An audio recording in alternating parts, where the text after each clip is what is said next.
actually had someone ask me yesterday, why is this an important topic to address in the industry today? And I let them know, having equal representation and a voice has always been important. As we look to the future of wine, it's important that we recognize we are the future. Somos el futuro.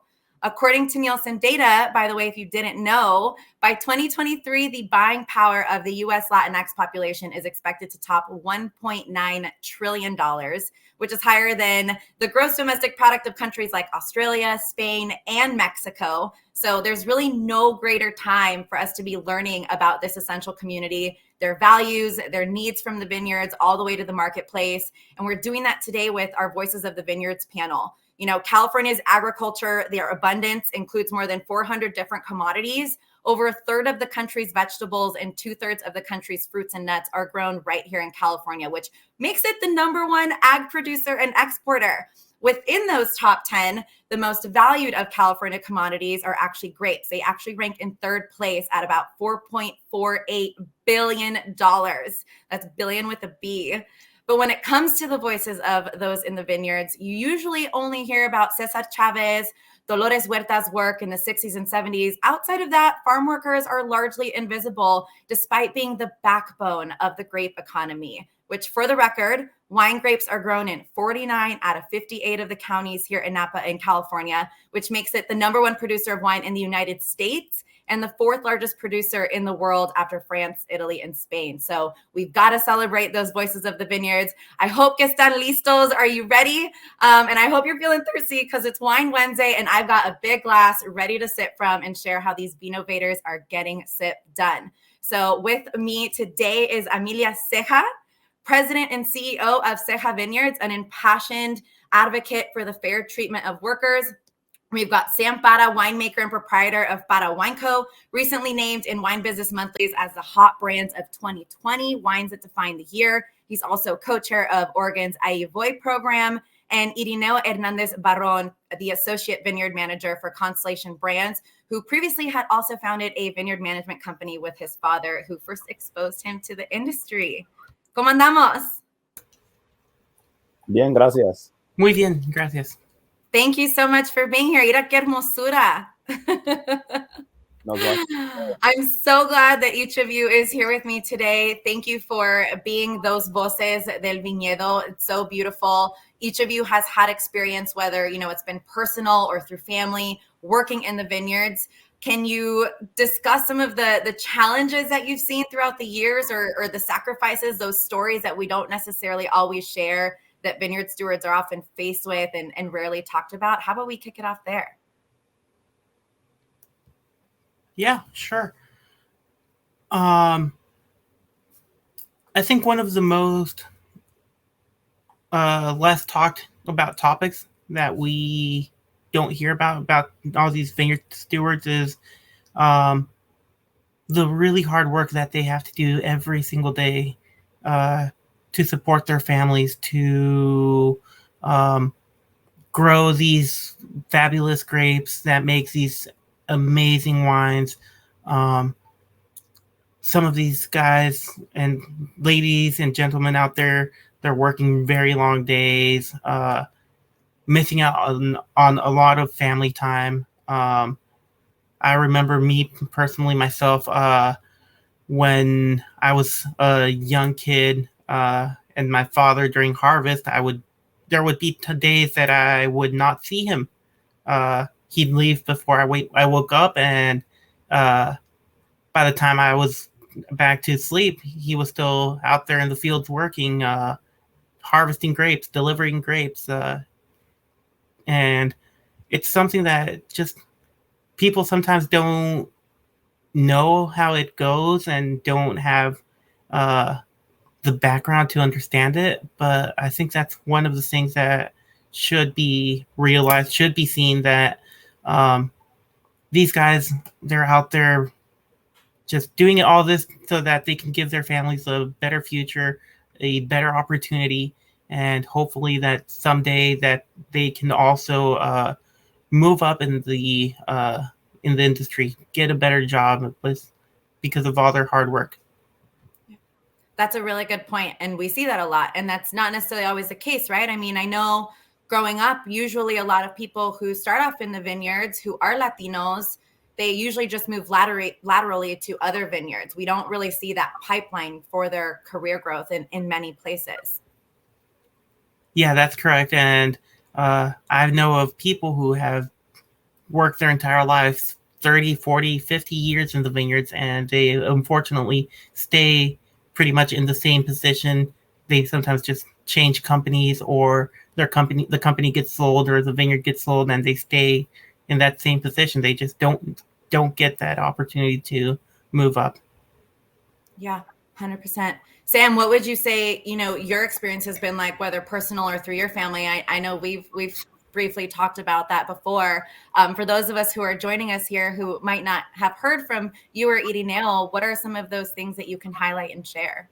No, of course. And great to meet you, Irineo.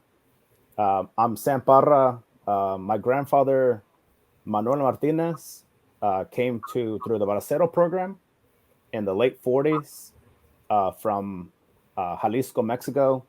And he worked in Texas for a year, clearing land for agriculture and housing for the returning veterans of World War II. And then the year after, he went to go work at Coachella in orchards and farms, and still kept going back and forth to Mexico. Worked in between at a really large hacienda in Jalisco, where mainly they were supplying milk to Nestle at the time. Mm-hmm. But yeah, he definitely was a big influence, and at least for our family. Me personally, I did get to La Soca. I would sucker in the spring of my freshman and sophomore year, but by the end of high school, I would find jobs that were basically better paying jobs in general than being out in the vineyard. And mi abuelo always encouraged us to pursue higher learning or a trade school, a trade program. And he said, trust me, you do not want to be doing what I'm doing for this many years. But he worked at Beringer for 35 years at Beringer, and just utilizing heavy equipment, clearing land for a lot of prestige vineyards that Beringer owned. And he definitely took pride in what he did. He definitely had a better situation as far as his job role, and it still took a big toll on his body as far as surgeries in the hip and the knees. But I feel something else that is not addressed so much for vineyard stewards out there is mental awareness, mental health awareness in general. Imagine for many workers out being away from longtime friends and family, being away from towns they resided their entire lives, and they come to a new country, not speaking English, hardly knowing anybody. I feel that's one subject that is not covered that often, Gabriela. No, and you make a good point, because there's this whole feeling of isolation, right? And I mean, I'm sure that's something that we've all experienced in our own personal lives, and to have all of these additional factors being added on, it definitely amplifies that feeling even more. And you're right there. That's why it's important to support organizations that are also advocating for farm workers, for their rights. There can be lots of challenges. The work that they do is amazing, and I don't think that they get enough credit for it. I mean, like I said, they essentially maintain our entire economy, is certainly California's ag economy, from whether we're talking about wine, whether we're talking about fruits and vegetables out in the Central Valley. And yet we don't really try to find ways to alleviate some of those challenges that they're often experiencing, whether it has to do with, that physical labor force. We can also talk about fair wages, right? What does that look like? How they're impacted by health and safety standards, climate and environmental issues, and that pipeline growth. So I appreciate for your honesty and your transparency in, what those situations have looked like for yourselves, for your family, things that you saw growing up as kids. Irineo, you mentioned, being exposed to this as a really young teenager. I'm certain, it's one thing for an adult to kind of be exposed to this life and have to make a living out of it, coming here and migrating from whether it be Mexico or some other Latin American country. What was it like as a teenager, though, and having to be a part of working in the vineyards and being a vineyard steward as a teen? How did that impact your life and how you grew up and the things that might have taken away from you, those sacrificios that you might have made? Yeah, well, I'll start off with, it was not fun. Long days, hot days out in the sun, really hard work, heavy work. But at the same time, it gave me that opportunity to learn and feel what all these people working out there were feeling. It helped me connect with them, and at the same time, it made me realize how hard they work, how much respect they deserve and they don't get from everyone else in the industry. Because thanks to them, like I mentioned earlier, we have these wonderful grapes that make these amazing wines. I remember from the first day to the last day that I worked in the vineyards, I dreaded the morning when it was time to leave at 4 or 5 in the morning, having to wake up super early to try and be out there in the fields to do the work before it got too hot. And unfortunately, it always seemed that the heat would always beat us out in the vineyard. But it's something hard to put into words, because sometimes you just have to live it to understand this. And I just hope that more of these opportunities are given to these people out there, that we can work together as a community and create these opportunities and help our gente, and just provide the opportunity to go to better themselves, to better their lives, to better their families' well-being, and just move up in life. 100%. If we can all kind of have that pipeline and maybe our own career paths, let's make sure that it starts from the bottom and works itself all the way to the top. Absolutely. Amelia, welcome. I'm so glad that you're here with us. Hola, Gabriela. It's a pleasure to be here. Yes. And listening to everyone's amazing stories of how they got started in vineyard work, which is exactly how I got into it too. Yeah, you are amazing. And I was actually just asking Irineo, because he shared, being a part and being exposed to the industry and to wine first off in the vineyards as a teen. And I know in speaking with you, you also shared ahí es donde empezaste as a teenager at 12 years old. What was that like for you? Especially, me being a woman, like, what is a gender role? Is it different? Were there different expectations? I can't imagine, what that was like. And so I'd also be curious for you to share how your gender often played in that kind of role, and as you navigated first being exposed to the vineyards. Yes. Well, I was 12 years old, and I wanted to learn actually what my father was doing here in the Napa Valley. And I asked him if I could go and work on weekends, and he said, absolutely. And it was at that time in the late 60s, it was mostly the men that came to harvest all the different crops, agricultural crops. They didn't bring their families. So I was one of the first children, to come with our family together. And so now in Napa County, there are nearly 40% of the population is Latinx. Well, at that time, it was maybe 0.1. So it was very different situation than it is now.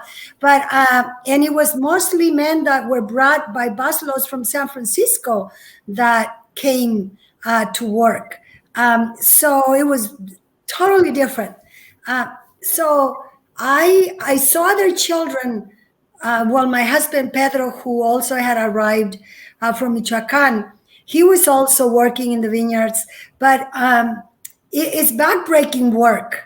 It's very hard, and you get all of these insects, because at the time you harvested the grapes during the day, like in your nose, and you get all nice and sticky from the sugar from, the grapes. But it was, I understood that it was very hard. And my father knew that he wanted a different, for his family to do something different, to have access to an education. So, but I like making money, and I love tasting those perfectly succulent Merlot grapes in Oakville. I really love the entire life cycle, from dormancy and to harvest. So I knew that whatever I did in the future, it would involve being in the vineyards. And because I also like being outdoors. But it's very difficult when harvesting grapes, because they're typically like 40 to 50 pound bins that you harvest the grapes, that you use to harvest, to hold the grapes. And I was barely 4 feet tall. I'm only 5 feet tall now. So I mean, it's definitely, my respect to every campesino, everyone who is out there helping us to make these amazing vinos. I'm eternally grateful. But I think that now, with the population changes in wine country, there are a lot more women working in the vineyards now than when I first came here. And it gives me great pleasure to know that now women are also, like my sister, she worked for MD Beck Stauffer, and she actually became a vineyard supervisor. And she was in charge of a very important vineyard, Crane Vineyard in Santa Elena. And she had a dedicated crew of like 15 that worked with her. So it gives me great pleasure that has changed, and there are women also in important positions within viticulture. 100%, 100%. And we definitely have to be proud of that and amplify that. And it's such a beautiful thing to see as changes continue to also happen in the industry. What a beautiful achievement for you as well as your family. And certainly to be welcoming más mujeres into the actual vineyard labor force también, to continue being those stewards of the vineyard. I know you too, like you are a big advocate for a lot of farm worker advocacy, the fair treatment of farm workers. You actually received a really amazing award, the Dolores Huerta Farm Worker Justice Award in 2016 for your advocacy work in worker protection standards. What was that like? What were the challenges and successes that you experienced in trying to work towards getting those protection standards? Oh my gosh. It was, I was approached by Earth Justice, and together with a coalition of a lot of different nonprofits, many previous farm workers and current farm workers as young as teenagers were invited to go to Washington, D.C. And we met with the FDA, with a lot of different congressmen and senators to change their mind. The worker protection standard had not been revisited since the early 1990s. And up until 2015, 16, there were still children, teenage kids being exposed to harmful pesticides, and not necessarily in California, but in other parts of the country. Mm-hmm. There's still a lot to be done in California, but California actually has some of the best practices for farm workers. But oh my gosh, I heard stories from like 14-year-olds from Michigan, from the Midwest, and it's breaking. And I am so glad that before the previous president left office, that he actually signed the new worker protection standard. And it was very hard because we had to convince like some congressmen that were so anti any social justice for farm workers. So I'll just tell a really quick story. I was given the hardest person to go and try to convince to vote. And I thought I had to do, I've never like gone to Washington, DC. I mean, I've gone many times, but not to really fight for a cause. And so when I saw who I had to go and convince, I go, oh my gosh, this is like a month before we went. And so, but I did a lot of research and I found that we have something in common. So my 15 minutes that I was granted to, I can't name this person, but that I was granted to meet with this congressman, I didn't even approach why I was there. I know that this congressman was really into food and wine. So I literally spoke a lot about how hard it is to make what it takes and how many hands does it take to touch the vines, then in the cellar to make a great bottle of wine. And so we found out that we had a lot in common. And then I hit him with what I was there for. and you know what? It was amazing because it happened, but you have to figure out ways, find commonality.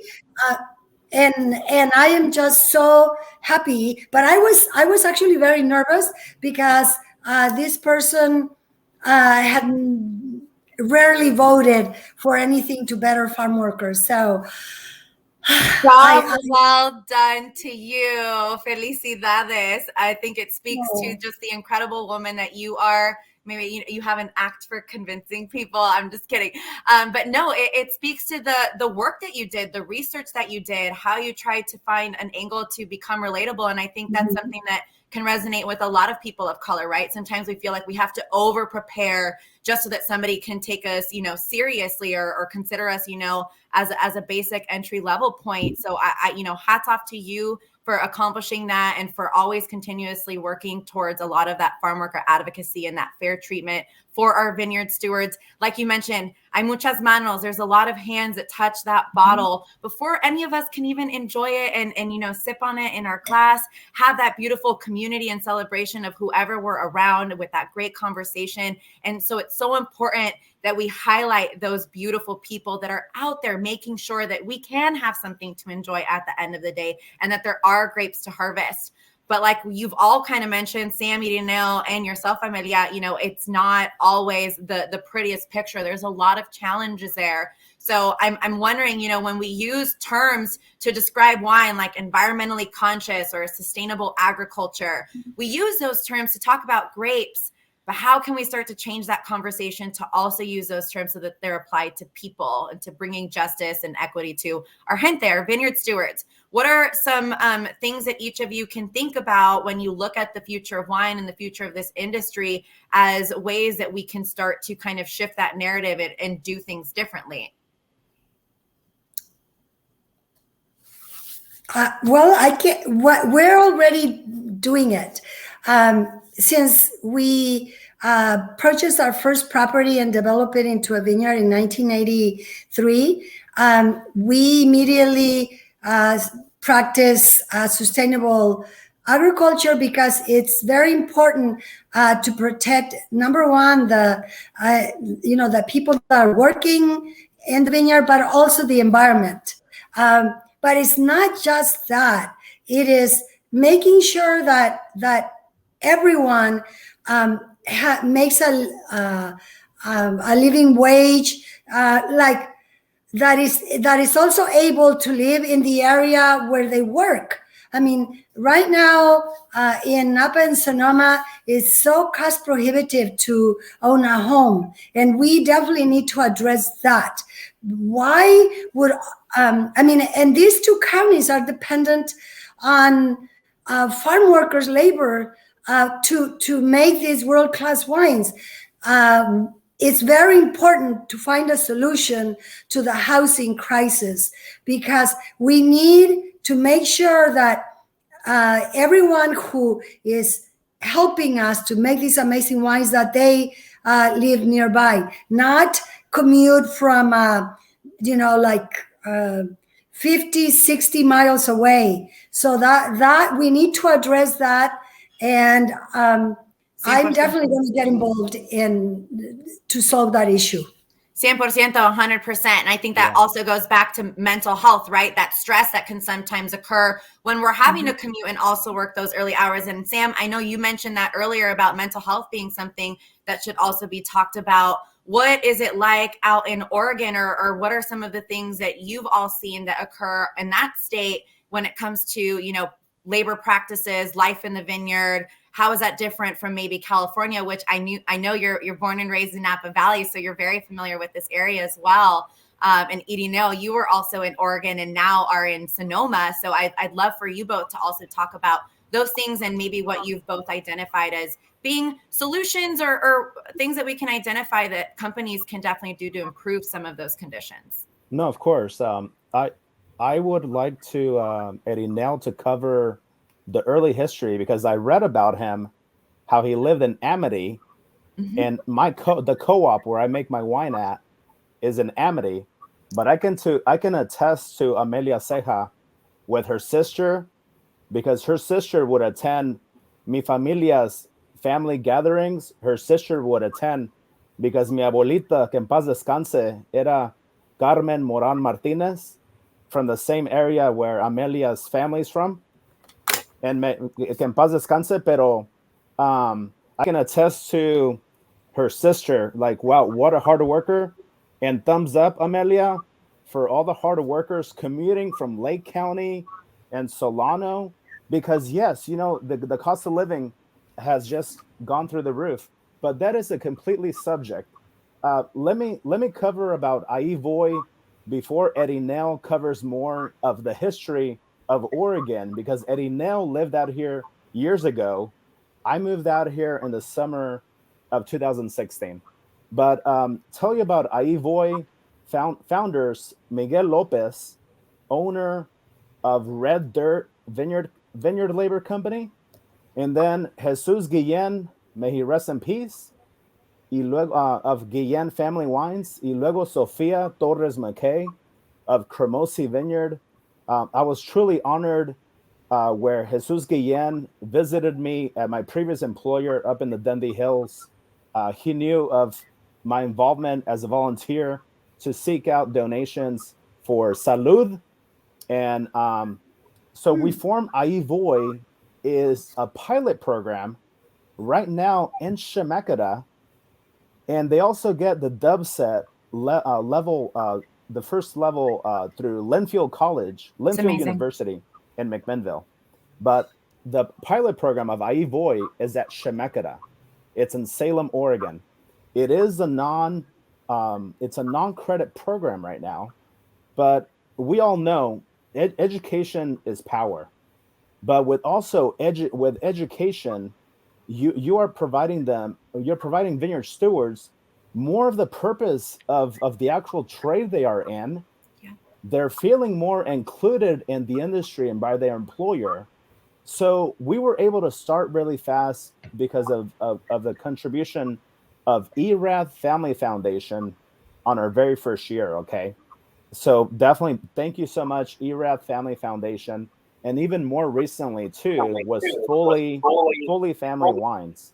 And many veterans, many of the early families truly agree of our program as a retention program, and also for our vineyard stewards, again, to feel more involved in the industry. Because just a quick story before Irineo talks more about the history. When the cannabis industry was legalized in Oregon, give an example of individuals that know about agriculture in Southern Oregon, okay?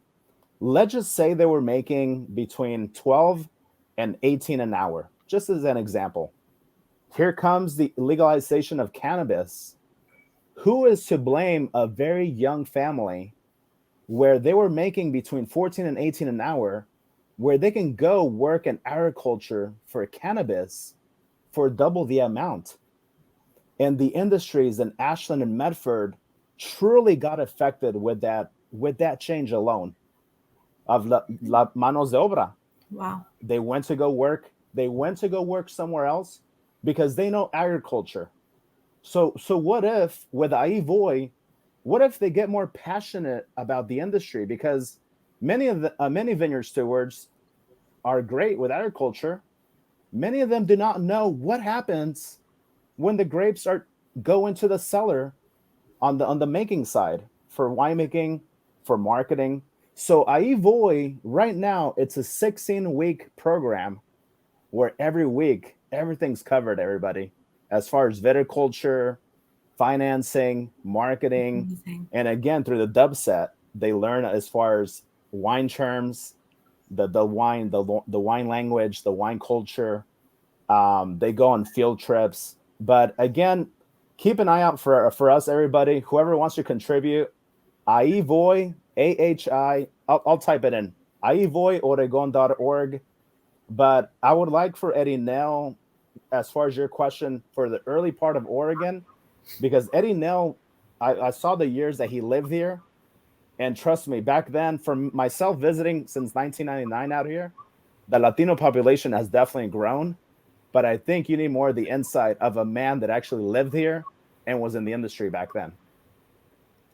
Yeah, well, the industry in Oregon is still what I would consider a very young, new industry, vineyard industry. It's growing rapidly. We are learning.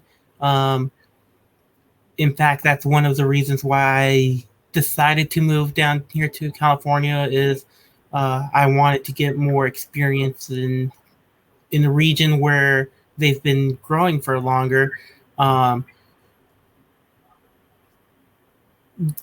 That being said, that the industry is still new. I recall back when I first started, wages were very low. Right now, Oregon has one of the highest minimum wage, state minimum wages in the nation, but still, to get people to work out in the vineyards, growers are having to pay well above that minimum wage.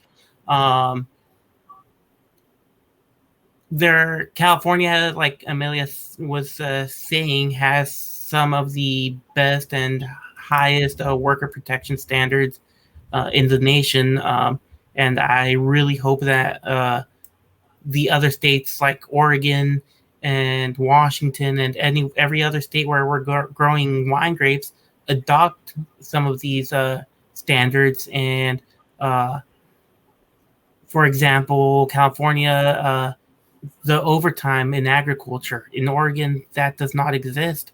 And it probably is going to take a while for it to get up there. So over there, people that are working 10, 12, 14, 16-hour days, and they're getting paid that same standard wage. So it's something that we need to speak up and work towards and hopefully get that overtime implemented in the agriculture sector. I've also seen how the gender roles have changed. When I first started working up there, you would not see females in the vineyard crews. It was all males, and honestly, it's sad to say, but the thinking back then was that the females, they just weren't able to do the same work that males were able to do out in the vineyards, because it was too hard. But now, if you go out to any vineyard, almost half or even more than half of the crew is going to be females. So the opportunities are out there. I hope we can continue providing these opportunities and just keep learning from other regions and continue creating movements that help our gente. Absolutely. Yeah. Absolutely. 100%. You said it best, 100%. And we actually have a question in the chat box for Amelia. Are there ways you run the business of Ceja that you trace directly to your heritage and family history? And beyond that, they were also curious to know, what do you do in your position that others may not? Yes, it's definitely traced back to the legacy from my father. My father was involved in the UFW, United Farm Workers Union, and I had the great privilege of meeting Cesar Chavez and Dolores Huerta when they used to they started coming into the Napa Valley to organize, especially like the big agricultural companies. And so my father eventually became president of the UFW and Napa Valley Vineyards in Rutherford. And so he's always advocated for human rights, specifically farm workers' rights. So that has been a part of our entire strategy since we purchased our first property here in Napa. And it also is the right thing to do. It's not for marketing reasons. But I want to say, Sam, that do you know that your abuelita, she was my godmother? Oh, yeah. And yes. See, so how we're all, I mean, this is... It's the way, Latino way, it's why we all call each other primas and primos. Eventually, yes. Somehow we're all connected. It goes back to the same pueblo. Yes. But I've been influenced too by where I grew up in Mexico, where it is cultural. Do you know how we don't just take care of our immediate nuclear family? Like my grandmother, Mama Chepa, she literally used to cook for the entire village because we didn't have a lot of material things nor money, but we had access to a lot of great ingredients.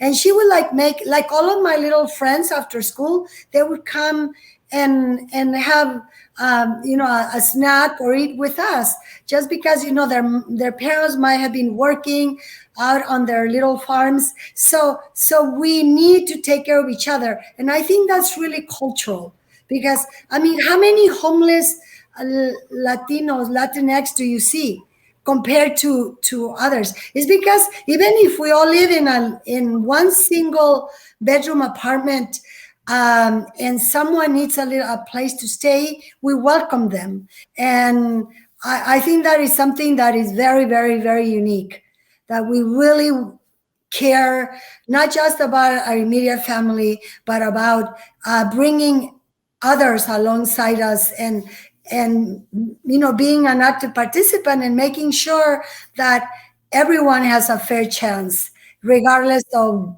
what one does. 100%, 100%. And that's why Juntos Podemos, Unidos Podemos, we're going to all make sure that we continue to advocate. A great way for us to do that is by being also allies for those who might not identify as Latinos, Latinas, Hispanics. There's still a way for us to find those solutions, and for companies to make sure that they're also helping each other out in the industry in general, bringing some of that equity to Oregon, taking a look at other regions that are also growing grapes. Thank you so much to the three of you. Thank you for your work that you do to impact our vineyard stewards, for being that voice, whether it's through your direct positions in owning your vineyards and in your wine, by working the vineyards and managing those vineyards, and certainly by being the co-chair of a phenomenal nonprofit organization that's creating those changes. So muchas gracias por tener ese tiempo conmigo today. Gracias. Muchas gracias.